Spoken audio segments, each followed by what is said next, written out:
Mes parents étaient tellement convaincus que mon mariage échouerait qu'ils ont sauté mon mariage pour partir en voyage avec ma sœur, mais maintenant, ils se font escroquer par le mariage de ma sœur. Il y a 7 ans, ma vie a changé radicalement lorsque mes parents ont décidé de couper les ponts avec moi. Tout cela parce que j'ai tenu tête à leurs exigences et choisi d'épouser mon mari, Ryan, malgré toutes leurs protestations.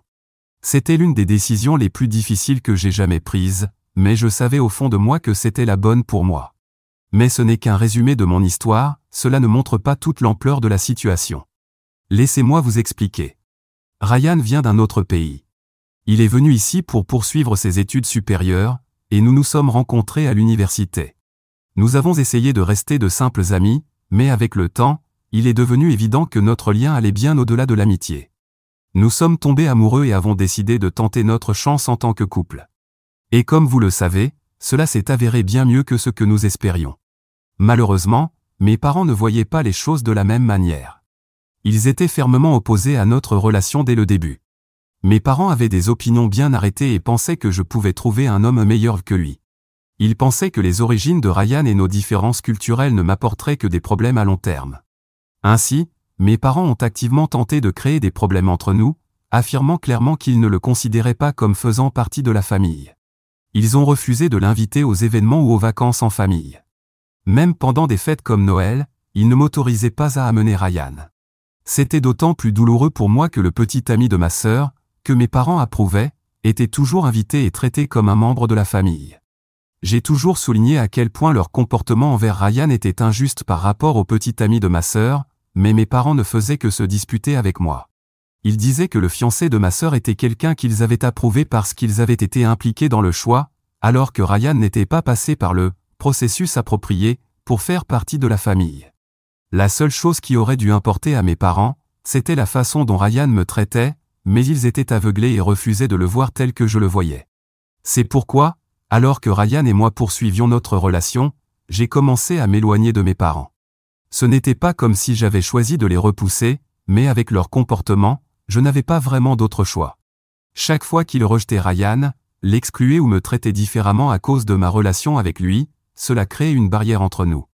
C'était comme s'ils me forçaient à choisir, et je préférais choisir Ryan, car mes parents n'avaient aucune raison valable de le traiter ainsi. Les choses ont atteint leur paroxysme lorsque Ryan m'a demandé en mariage et que j'ai dit oui.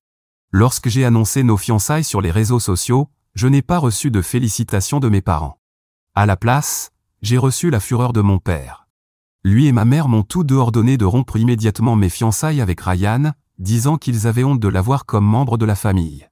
Ils m'ont dit, sans détour, que si je ne rompais pas avec lui, ils me renieraient. Ils avaient déjà pris leur décision et leur ultimatum était clair, Ryan ou eux. Ma sœur était également déçue que j'épouse quelqu'un en dehors de notre communauté. Elle m'a dit que la nouvelle de mes fiançailles s'était répandue et que mes parents étaient maintenant bombardés de questions de la part de la communauté. Elle m'a même demandé de reconsidérer ma décision, affirmant que j'avais encore le temps de rompre avec Ryan.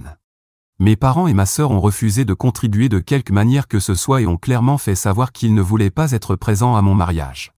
Ils ont rejeté mes invitations de mariage et n'ont même pas envisagé l'idée d'y être. Ryan a toujours été profondément blessé par la façon dont ma famille le traitait, même s'il le montrait rarement. Au fil des ans, il en était venu à accepter que mes parents et ma sœur ne voulaient tout simplement pas de lui, malgré tous ses efforts pour se montrer sous son vrai jour. Il a fait de nombreuses tentatives pour les contacter et leur parler, espérant qu'ils finiraient par le voir tel qu'il était vraiment, mais il n'avait aucune intention de changer. Les parents de Ryan étaient tout ce que ma famille n'était pas. Dès qu'ils m'ont rencontré, ils m'ont accueilli à bras ouverts. Ils étaient heureux de notre relation, de nos fiançailles et de notre mariage. Il n'y avait pas de lutte avec eux, ils nous voyaient simplement comme un couple amoureux qui voulait se marier. Ils n'aimaient pas ce que ma famille faisait, mais cela ne les faisait pas me mépriser. S'il y avait une famille qui aurait dû avoir des inquiétudes au sujet de ce mariage, c'était bien celle de Ryan, puisque ma propre famille faisait tout pour me faire passer pour la méchante. Mais ils ont compris que je n'étais pas mes parents, et c'est pourquoi ils ont toujours été formidables avec moi. Le jour de mon mariage, j'avais encore un mince espoir que ma famille changerait d'avis. Mais à la place, j'ai reçu un message de ma mère qui a détruit ce qu'il me restait d'espoir. Elle avait écrit « Hope, nous ne viendrons pas au mariage. Nous n'arrivons toujours pas à croire que tu vas vraiment aller jusqu'au bout. Si tu le fais, sache simplement que ton mariage échouera. Il n'est pas fait pour toi, Mais tu refuses de le voir. Nous avons fini d'essayer de te convaincre, donc si tu te maries aujourd'hui, nous ne voulons plus jamais rien avoir à faire avec toi. Pour aggraver les choses, j'ai découvert que tous les trois avaient décidé de partir en vacances le jour de mon mariage, juste pour s'éloigner de tout, presque comme s'ils étaient dégoûtés par ce que je faisais. Ils ont posté des photos et des mises à jour de leur voyage partout sur les réseaux sociaux. C'était leur façon de faire savoir au reste de la famille et au monde entier qu'ils ne soutenaient pas mon mariage. De toute évidence, ils voulaient m'humilier parce que je n'avais pas fait ce qu'ils demandaient. Après le mariage et l'éloignement de ma famille, j'ai pris la décision de bloquer les trois, mes parents et ma sœur. Ils avaient clairement montré qu'ils ne voulaient pas faire partie de ma vie, et je ne pouvais pas continuer à espérer qu'ils changeraient.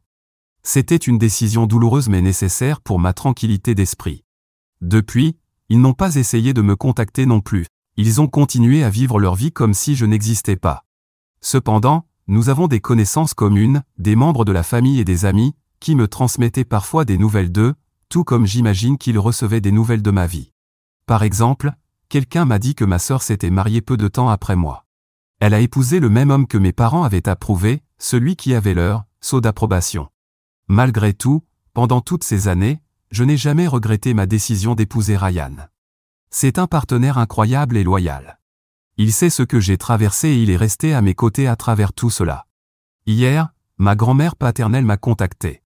Je ne l'ai pas mentionné plus tôt parce qu'il me faudrait trop de temps pour expliquer qui a pris mon parti et qui a pris celui de mes parents. Tout ce que vous devez savoir, c'est qu'elle avait pris le parti de mes parents dès le début, et je n'avais plus de relation avec elle non plus. Lors de notre brève conversation, elle m'a demandé de débloquer mes parents parce qu'ils essayaient de me joindre mais n'y arrivaient pas. Je n'étais pas ouverte à cette idée après tout ce qui s'était passé, mais j'ai quand même demandé à ma grand-mère de quoi il s'agissait. Elle m'a simplement dit que cela avait quelque chose à voir avec ma sœur et que c'était urgent. Et elle ne l'a pas dit à la légère, elle semblait vraiment inquiète de ce qui arrivait à mes parents, comme si c'était quelque chose de très grave. Je ne vais pas vous ennuyer avec toutes les pensées que j'ai eues sur le fait de les appeler ou non. J'ai simplement débloqué leur numéro et j'ai appelé mon père. Après un moment gênant, il m'a expliqué ce qui se passait et pourquoi lui et ma mère essayaient de me contacter. Voici ce qui est arrivé à mes parents pendant tout ce temps. Il s'avère que le mari soi-disant parfait de ma sœur, celui que mes parents avaient approuvé et auquel ils avaient donné leur sceau d'approbation, s'est révélé être un véritable escroc. Apparemment, cet homme avait dit à tout le monde qu'il était opérateur boursier. Au fil des ans, il a convaincu mes parents et ma sœur de lui remettre de grosses sommes d'argent, leur assurant qu'il les investirait en bourse parce qu'il était très compétent dans ce domaine. D'après mon père, il se vantait de sa prétendue capacité à générer de la richesse et avait même promis à mon père qu'il pourrait prendre sa retraite plus tôt grâce à son expertise financière. Ma famille lui faisait une confiance aveugle, croyant qu'il ne les trahirait jamais. D'où leur fameux sceau d'approbation. Cet homme leur avait vendu une vie de rêve à condition qu'il l'accepte dans la famille et lui donne beaucoup d'argent. Mes parents étaient aveugles. Tout cela s'est révélé être un mensonge. Récemment, cet homme a disparu, il s'est complètement volatilisé, en emportant tout l'argent avec lui. Il n'a même pas laissé de mots à ma sœur ni donné la moindre explication. Pour aggraver les choses, ma sœur venait juste d'accoucher d'un enfant. Cet homme n'a pas seulement pris tout l'argent, il a aussi abandonné son propre enfant. Je savais que ma sœur était enceinte, mais je ne savais pas si elle avait accouché ou non, je n'avais plus reçu de nouvelles d'eux depuis longtemps. Vers la fin de la conversation, mon père m'a dit que c'était la période la plus difficile de leur vie, et c'est pourquoi ils avaient besoin de toute la famille auprès d'eux. Il s'est excusé pour ce qui s'était passé entre nous dans le passé et a admis que lui et ma mère regrettaient profondément de m'avoir laissé partir. Tout cela était très étrange, car je n'aurais jamais imaginé avoir ce genre de conversation avec eux. Quand ils m'ont coupé de leur vie, j'ai essentiellement pensé que c'était fini entre nous. Je ne savais pas quoi dire. J'avais l'impression que tout cela était étrangement opportun. Après des années de silence, durant lesquelles ils n'ont jamais pris la peine de demander de mes nouvelles, de me souhaiter un joyeux anniversaire ou quoi que ce soit, ils me contactaient maintenant, en pleine crise, quand ils avaient besoin d'argent et de soutien. Ils avaient seulement besoin de moi parce qu'ils s'étaient fait escroquer, pas parce qu'ils voulaient sincèrement se réconcilier. J'ai plus ou moins expliqué cela à mon père au téléphone. Je lui ai dit que même si j'étais désolé pour eux, en toute honnêteté, je ne l'étais pas vraiment, je ne comprenais pas pourquoi ils ressentaient soudainement le besoin de me parler de leur choix de vie après m'avoir volontairement exclu de leur vie pendant toutes ces années. S'ils ne voulaient pas de moi dans leur vie parce que je n'avais pas fait ce qu'ils pensaient être le mieux, et bien maintenant qu'ils avaient fait ce qu'ils croyaient être le mieux et que cela s'était terminé en désastre, ce n'était pas mon problème. Nous savons tous pourquoi ils m'ont réellement contacté. Je le sais, et mon père le sait aussi, car il m'a dit qu'il n'avait aucune raison de me contacter à part simplement vouloir renouer le contact.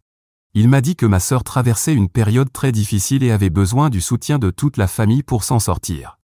Mais il n'a pas fallu beaucoup d'insistance, pas besoin de technique d'interrogatoire, pour qu'il admette finalement qu'il avait discrètement suivi ma vie à travers certains membres de notre famille pendant toutes ces années.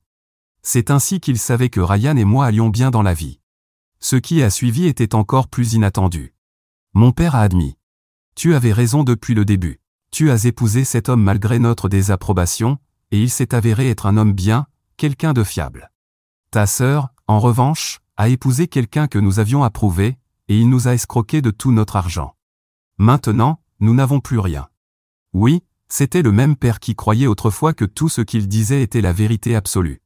Ensuite, mon père a poursuivi en admettant que lui et ma mère étaient désespérés, dépassés par tout ce qui s'était passé avec le mari de ma sœur. Il m'a dit que je devais prendre mes responsabilités et aider ma sœur, car elle n'avait plus personne auprès d'elle. Il m'a supplié d'appeler ma sœur, de lui parler et de lui assurer que je la soutiendrais financièrement. Il a dit que cela signifierait beaucoup pour elle. Je ne doute pas qu'offrir de l'argent à ma sœur après qu'elle se soit fait escroquer signifierait beaucoup pour elle. Beaucoup trop, en fait. Parce qu'elle n'avait rien fait pour le mériter, et recevoir de l'argent de ma part serait un énorme événement, un événement qui n'allait pas se produire. Nous n'avons même pas ce genre d'argent à donner. Nous allons bien, comme n'importe quel ménage ordinaire, mais nous économisons, payons nos dettes et essayons de construire notre vie ici. Ce n'est pas comme si nous avions de l'argent en trop à distribuer, surtout pas à des gens qui, il y a encore quelques heures, ne faisaient même plus partie de ma famille et qui, soudainement, voulaient en faire partie à nouveau. Mon père m'a dit que je n'avais pas besoin de lui donner une réponse tout de suite, même si je lui avais déjà dit non, qu'il savait que lui et ma mère avaient commis des erreurs, et qu'ils aimeraient désormais avoir une conversation avec moi et mon mari pour mieux le connaître. Mes parents ne se soucient pas d'apprendre à le connaître. Ils veulent juste voir comment ils peuvent nous manipuler pour obtenir de l'argent. Peu importe si je passe pour la méchante en ce moment, ils n'obtiendront rien de moi, et encore moins de Ryan. Je lui ai raconté tout ce dont nous avions parlé, et il est sur la même longueur d'onde que moi. Il croit fermement à une politique stricte de « zéro argent pour mes parents et ma sœur ». Donc, je voulais simplement partager mon histoire parce que je sais à quel point les gens aiment une bonne histoire sur des parents narcissiques et l'enfant doré. Si quelque chose se passe avec mon histoire, je prévois également de donner des mises à jour dès que possible. Mise à jour 1. Aujourd'hui, j'ai eu le plaisir de recevoir un appel de ma sœur. Si mon introduction semble sarcastique, c'est parce qu'elle l'est. Mais je ne suis pas sans cœur, alors je l'ai félicitée pour son bébé, ce qu'elle a remercié chaleureusement et semblait vraiment heureuse d'entendre de ma part. Peut-être pensait-elle que les félicitations viendraient accompagnées d'un cadeau. Spoiler alerte, non. C'était la première fois que nous parlions depuis des années, et c'était extrêmement étrange. Au fil de la conversation, elle s'est ouverte et m'a donné quelques détails supplémentaires sur ce qui s'était passé avec son mari. Il avait disparu du jour au lendemain, emportant tout leur argent, absolument tout, même ce qu'elle avait dans son sac à main. Désormais, elle se retrouvait dans une situation difficile car elle avait des dépenses pour son enfant. Elle m'a dit qu'elle envisageait d'engager un avocat, mais le problème était qu'elle n'avait pas d'argent pour couvrir les frais juridiques. Elle devait également engager un détective privé pour retrouver son mari. Elle m'a dit combien elle avait besoin juste pour commencer, et c'était une somme importante. J'ai demandé si elle avait demandé de l'aide à nos parents, même si je connaissais déjà la réponse, et elle m'a répondu qu'ils avaient eux aussi perdu leur argent dans les arnaques de son mari et ne pouvaient rien lui prêter. Je voulais juste vérifier si leur histoire était cohérente, s'ils ne se contredisaient pas. Mais ensuite, elle a prononcé les mots magiques, elle s'attendait à ce que je l'aide. Elle m'a supplié de lui envoyer de l'argent chaque mois pour elle et son bébé parce qu'elle n'avait personne d'autre vers qui se tourner. Elle a dit que ce ne serait que pour un temps, juste jusqu'à ce qu'elle puisse se remettre sur pied. J'ai demandé si elle avait des beaux-parents ou des membres de la famille de son mari qui pourraient l'aider, mais elle a répondu que non, car il était soi-disant orphelin. Vous ne pouvez pas dire que je n'ai pas essayé de l'aider. J'ai également demandé à ma sœur pourquoi elle n'était pas allée à la police, étant donné que son mari leur avait pratiquement volé leur argent avant de disparaître. Elle pourrait facilement porter plainte contre lui. Cependant, ma sœur a soutenu qu'elle ne voulait pas que le père de son enfant soit arrêté ou finisse en prison. Elle a insisté sur le fait que c'était un homme bien et que tout ce qu'elle voulait vraiment, c'était qu'il rende l'argent qu'il avait pris à nos parents et qu'il assume la pension alimentaire, rien de plus. Eh bien, nos définitions d'un homme bien sont très différentes. Nous ne sommes pas d'accord sur beaucoup de choses. J'ai essayé de la questionner un peu plus, lui demandant si elle avait une idée de pourquoi il aurait pu disparaître, s'il avait une liaison ou s'il y avait une autre raison. Mais elle a admis qu'elle n'avait aucune réponse. J'ai lu certains des commentaires sur mon précédent post, et je suis d'accord, toute cette situation semble très louche. Et si son mari n'avait pas vraiment disparu? Et si c'était une sorte d'arnaque élaborée pour me culpabiliser et me soutirer de l'argent? Pour l'instant, leurs histoires concordent, mais compte tenu de la façon dont ma famille m'a traité par le passé, je ne peux pas totalement l'exclure. En plus, ils auraient très bien pu tout répéter ensemble à l'avance. Même si tout ce qu'elle a dit s'avère vrai, je ne veux pas l'aider, est-ce que c'est mal? Je pense que si la situation était inversée et que Ryan était celui qui avait escroqué des gens, mes parents ne perdraient pas une seconde de leur vie pour moi. Ils me diraient probablement qu'ils avaient raison et se moqueraient même de moi. Je pense avoir été assez gentil avec eux en écoutant leur histoire, même si c'était seulement pour en savoir plus sur ce qui se passait parce que, eh bien, je suis un peu curieuse. Mise à jour 2. Combien d'entre vous ont dit que mes parents et ma sœur mentaient? Eh bien, vous aviez raison, du moins en partie. Cela va être long à expliquer correctement, alors soyez patients.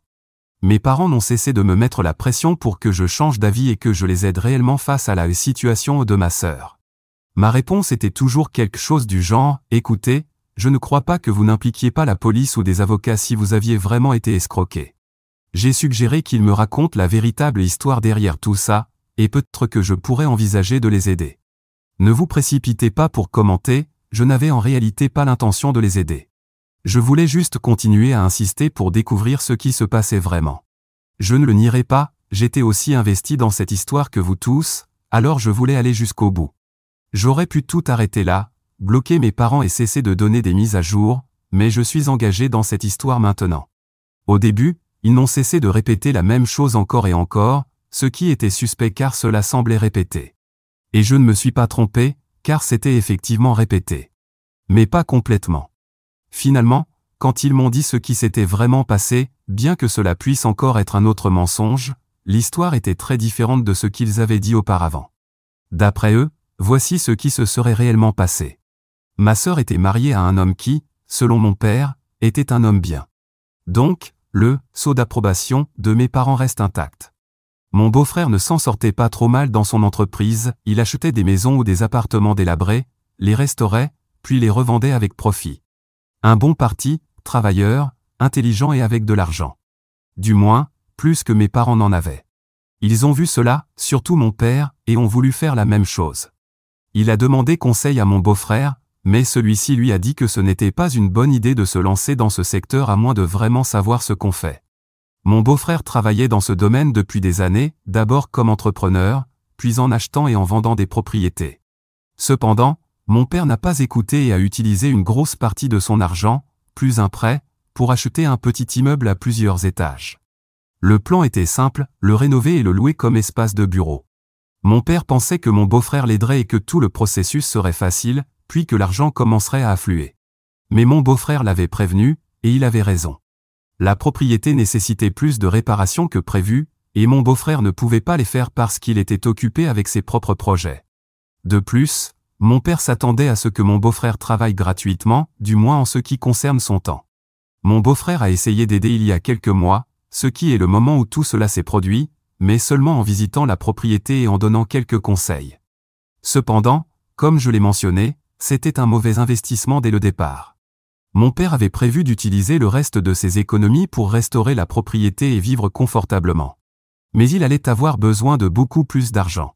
Même s'il parvenait à réparer la propriété, elle risquait toujours d'être un mauvais investissement.